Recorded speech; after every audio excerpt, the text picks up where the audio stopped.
এখানে যে খাবার আপনারা বিতরণ করছেন, এই খাবার আপনারা প্রতিদিন কত ভক্তবৃন্দের খাবার আপনারা বিতরণ করছেন? আমার প্রতি বেসে 2000 লোক বসে।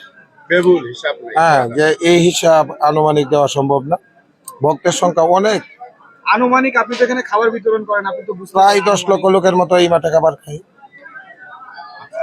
এই খাবারটা কি রাত দিন 24 ঘন্টায় চলে আপনাদের? হ্যাঁ, এটা রহমতের টাইমে রাত পর্যন্ত খাবার মাঠ চালু থাকে। নামাজের সময় নামাজের সময় বিরতি এখন 1 ঘন্টা। খাবার বন্ধ হচ্ছে, কারণটা কি? এটার কারণ হলো আজান দিছে, আজানের পরে নামাজ হবে, নামাজের পরে আবার মাঠ চালু হবে।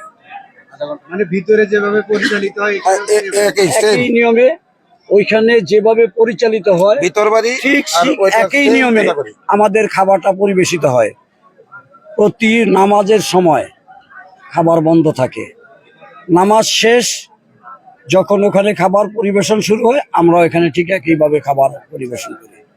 আর কত লোকের প্রসাদ বিতরণ হয় সেটার সঠিক জবাব একমাত্র টিকিট কাউন্টার দিতে পারবে, আমরা দিতে পারবো না। এই টিকিটটা কি আপনাদের এখান থেকে আলাদাভাবে দেওয়া হয় নাকি টিকিটটা হিন্দু ভক্তদের টিকিট হিন্দু বাড়ি থেকে, হিন্দু ক্যাম্প থেকে বিতরণ করা হয়। আর সেখানে মহিলাদের টিকিট বিতরণ মহিলারা করে, পুরুষদের টিকিট বিতরণ পুরুষরা করে থাকে।